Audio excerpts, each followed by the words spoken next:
Hi guys, how are we doing this evening? This is Michelle with Southern Imagine, and I didn't get to do this on Sunday because I had a special visitor at the house. So family time is always more important than anything. So that's what I was taking care of my granddaughter as she came to visit. So I put this off. We'll do it here today. It's not going to be too terribly of a long live because I just wanted to go over some things when you get a cutting board, and honestly, it doesn't matter the cutting board. You got to do some care to it, and that's one of the things we don't do. I will be one of the first ones to say I don't do this enough to any of my cutting boards like I should. I do not oil them. Oh, hey, we were still here. Sorry about that. I will I will cut this out. So we were talking about cutting board here. I thought I slid it so I would come back. Yeah, had a wonderful neighbor come by. His father comes down and he came to tell us goodbye. So, like I said, I was saying I'd be one of the first ones to say I do not take care of my cutting boards like I should. I don't oil them regularly, and I don't get the life out of them that I need. And it doesn't matter the cutting board that you use, you need to oil them. It doesn't matter if it's just these from just little bamboo boards, the ones that are fairly inexpensive. They need to be oiled as well, because what you're doing is when you don't oil them, you cause them to split. Because most of our cutting boards are not necessarily one solid piece, and if they are, your wood is still going to dry out, and you have to make sure that you're putting that oil back in to keep those boards conditioned, to keep those boards from splitting and warping. And there's other things that we do that we shouldn't do. So some of the things I wanted to go through is when you're doing your cutting boards, you should definitely not use like poultry and fish on a wood cutting board. They don't work well with this because the bacteria gets in, and then we want to bleach them to get this out. And then when you bleach, you're drying your board out, so you're getting into this process. So you should really use a plastic cutting board for any of like your chicken and your fish, those things that are heavy with bacteria. Fruits, vegetables, I would even say, a lot of people will say not even do meat on a wood one. I probably would anyway. Just because, but definitely the chicken and the fish have large amounts of bacteria which will get in here, and you don't want to then bleach your cutting board, because that's what people have a tendency to do. So it'll cause the wood to dry out faster, like I said. Also, if you have one of these great ones that you get that are engraved, like you see here that they have these engravings on, do not use this side for your board. I would not do that, because then you have more of a chance of any bacteria getting in here. Not to say that you can't use them. You have the backs that you can use. So if you use the backs of them and there's nothing on the back, those would be fine. This is one that I have here that I made, and it needs another really solid oiling. That's why I said I would do this. And then if you have one like this, say it was in the corner, you could use the front of this to cut, because if it's just a small section like in a corner, I wouldn't worry about it, because you just don't want to cut over your design, because again, bacteria has a more tendency to get in here because this has opened up the wood. And even though you're sealing it, and there's some steps that you go through when you seal your board. First thing you need to make sure you do is that you really wash it well. You can use soap on these. It does not matter if you use soap, but it's the act of getting in there and scrubbing the board and then using lots of water on it that's the important part. So when you're doing that, that's what's really cleaning the board. When you then clean your board, after you clean it, you need to towel it dry. Get all the water off, because what's going to happen when you've seen wood that sits out, it gets wet, what does it do? It ends up warping. So that's what's going to end up happening with your board if you're not careful. So after you wash it, stand it up to dry. Wipe it down, really good, and then stand it up to dry and leave it that way until it's nice and dry. You want the air on both sides, because what's going to happen is if the air doesn't get on both sides, that's what's going to cause your board to start to warp. The more your board warps, the more it's going to start to split. And the more you're going to have, you know, that your board's not going to be pretty. You'll start seeing it cup, you'll start seeing it get wavy, and that's what will happen. So definitely dry your board. When you dry it, after you've washed it, stand it up like this until it dries well. And the recommendation is when you get a new board, a brand new board, immediately wash it, clean it, and then saturate it with oil. It's kind of, it's in a way, it's like doing a cast iron skillet for those of you who do cast iron skillets. You really want to get in there and oil that board.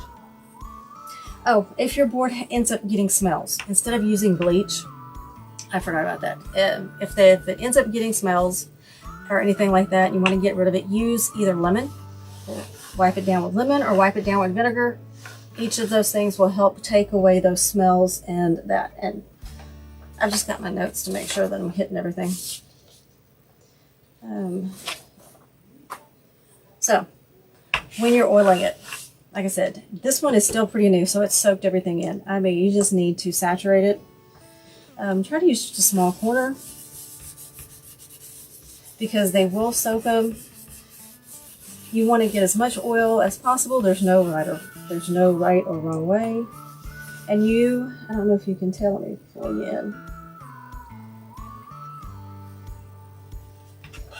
You can really see how much, I don't know if you can get it, but this board is really absorbing all of this oil that I have just put on. I mean, it's just like soaking it up like a little sponge. Which definitely means I haven't done it enough. Get the edges.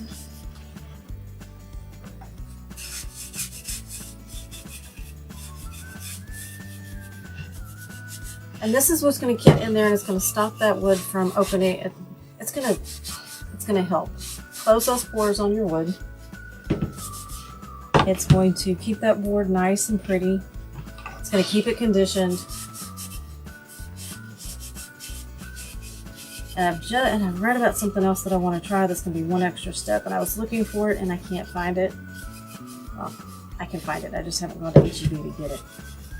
And we'll talk about that here in a second. So, again, and then the back side.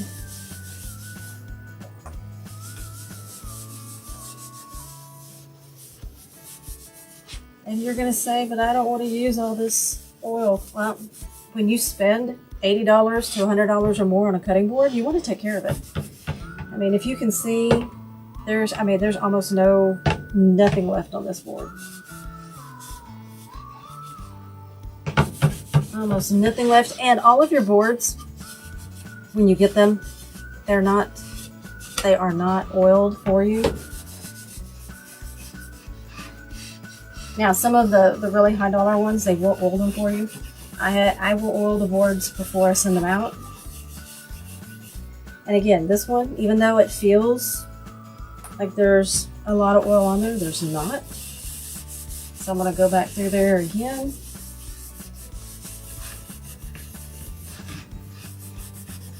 I'm going to make sure I get everything.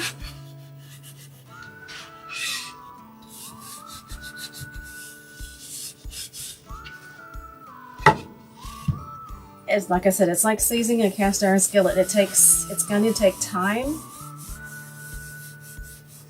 But once you get it done it's a once a month process. Once you get it good to where the oil just does not want to stay on here, I mean, it doesn't want to soak in, then it's just a once a month process to keep it conditioned. Unless you forget, then you have to kind of start. It's like a cast iron skillet. If you put that bleach on it, if you don't take care of it right, you're going to have to start the whole process over. But yeah, if you're spending money and you've got a really nice cutting board, you definitely do not want to, you don't want it to warp. You don't want it to go away. So you can see how much nicer that looks, and I can still keep going, still keep oiling, still keep putting the oil on this. The edges are especially important to really get.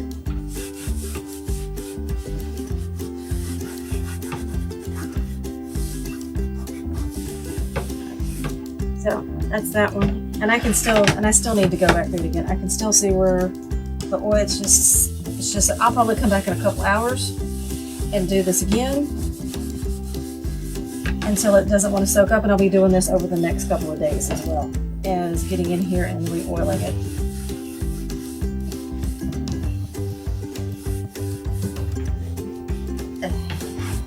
So then we're going to go ahead and I'm going to put this, I'm not going to lay this flat. I'm going to let this sit here and soak. So when I get through with y'all, I'm going to go stand this up. I'm going to let it soak in, see how much soaks in. And honestly, and I'll probably do this again tomorrow to keep doing this. And then when it stops soaking it in, I will, which is probably going to be 2 or 3 more times, then I'll know it's done. And then I'll just wipe the excess off. So even your bamboo cutting boards, like I said, need to be oiled because they are the same thing. Even though they're a fibrous, they're not a wood, they're more of a fiber. You're trying to keep the board conditioned so that it's not going to split apart on you. Plus it just makes your board, especially if you've got one that's for decorative purposes, it makes it look nice. So when you're oiling your board, things that you should not use on this is a vegetable oil or some kind of a cooking oil because they will go rancid. You need to get a mineral oil, okay, that sort of thing. I do like this one. This is one, it's called Howard's. It's just a cutting board oil. But it doesn't have to be a fancy name brand one. It can be just, it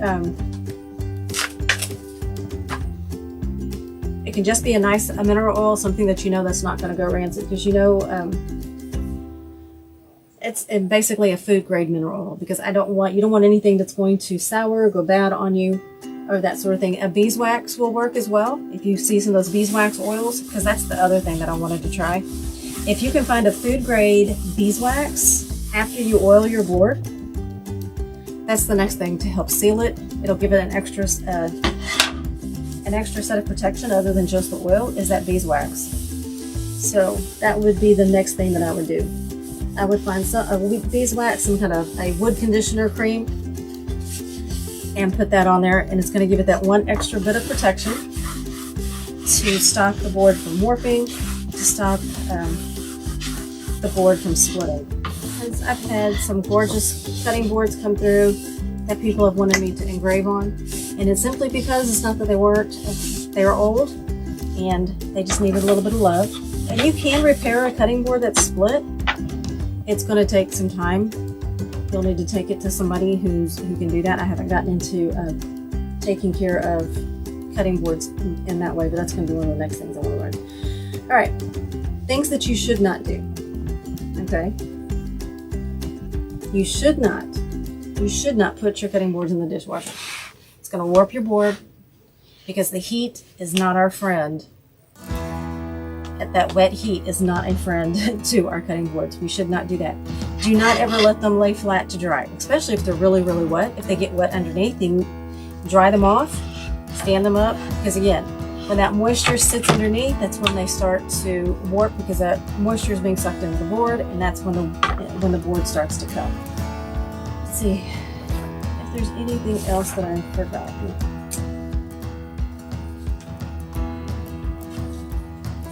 And I will put this information up, my tips on what you need to do as far as your cutting board. It looks like I've covered everything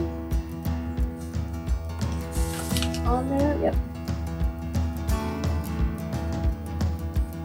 And I will put up a short little post about cutting board tips that I have for you. So again, let's go back and let's recap. When you first get your cutting board, they are dry. You have to oil them, and you have to oil them well. And just sitting here, these are being soaked up again.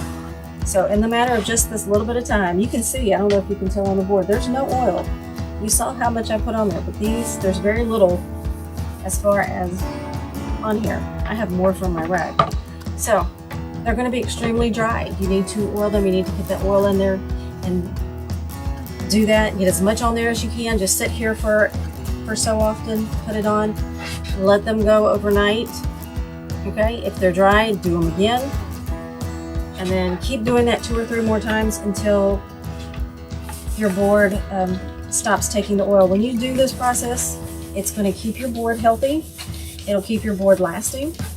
Even if it's just a decorative piece, you definitely still want to do all of this, because even just sitting there as a decorative piece, if your board gets dry, it's going to start to split. Think about our wood, especially down here in the Texas heat. What happens when we have dry wood? It starts to split. So this is what we're trying to prevent. We're trying to prevent these spots right here. I don't know if you can see. So anytime you see where the wood changes gray, this is where it's going to be put together. You can see they were glued together there in these spots right in here. I know I can see another change in grain here, and there's another line right here. So anytime you see those lines, that's definitely a spot where the board has been glued together. And then what they do is they cut them out. So you're trying to keep that glue from separating. You're trying to keep that board moist so it stays flexible and it stays pretty. So you will keep doing this, and as soon as no more oil gets into this board, you're going to then, you can stop. You can wipe off the excess. You can wash it. If you need to wash off the excess, you can do that, but I promise you, I'll be doing this one several more times.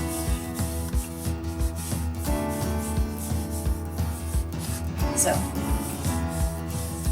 and then the next step to help protect is to get a food grade wax, like a beeswax or a paraffin wax, and you can put that on there. I don't have any recommendations for that because I haven't tried one yet. I couldn't find any at the moment. I need to order some. That'll be the next step, and that's going to help seal and keep the board a little more sanitary. It'll repel the water better when you put that wax on there. That was something new. I hadn't ever heard about doing that. And then other do's, other don'ts. Do not put this in the dishwasher. The hot moist heat will make your board split.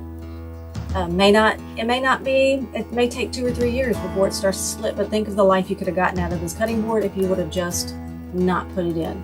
And then after you clean them, wash them, stand them up to dry.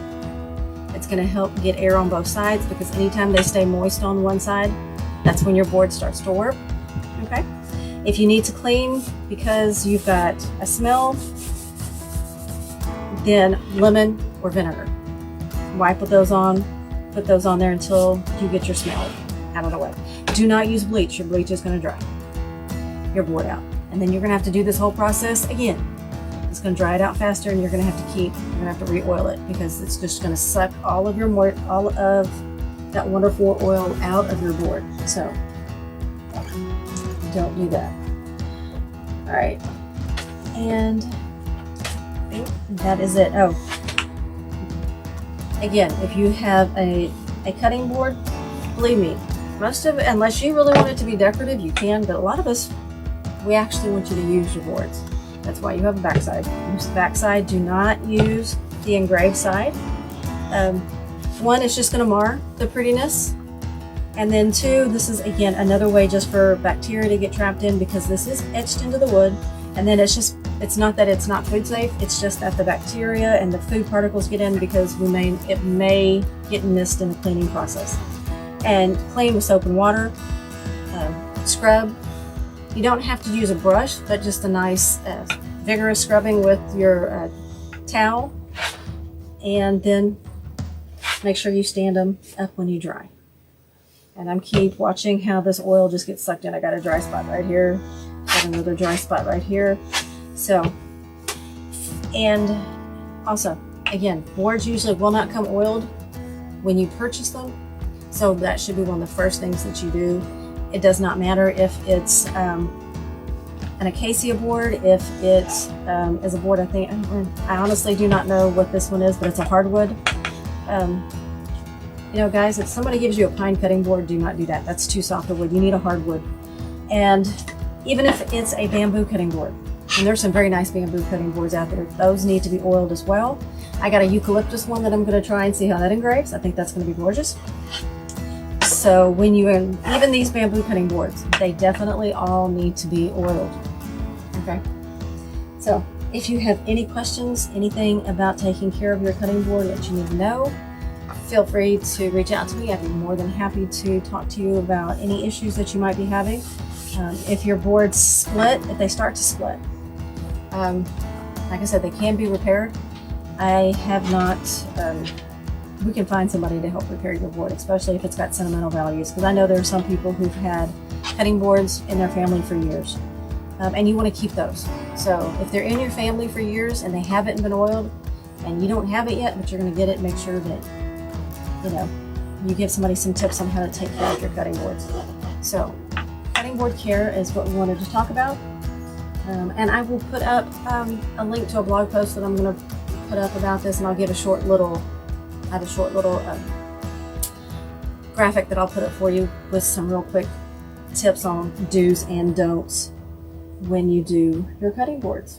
All right, guys, that's what I wanted to talk to you about. I hope this helps. I'm going to come up with some other things that we'll talk about, not necessarily some home decor things. I've got one that I want to put up on how I redid the sides of around my fireplace, my shelving that's inset, the built-ins. That was the word I was looking for, the built-ins. So I will put that one up when I get it finally finished. I did that a couple of months ago, and I just haven't had a chance to put that one up. And then we're going to talk about just some different ways to decorate. Because if you notice, and you've seen some of my other videos, I have an older home. So how do you decorate, especially when you have wood paneling that's not necessarily conducive to painting? Okay, because I have some people say paint the paneling, and you can. It's just some prep work you have to do with it. All right, guys. Talk to y'all later.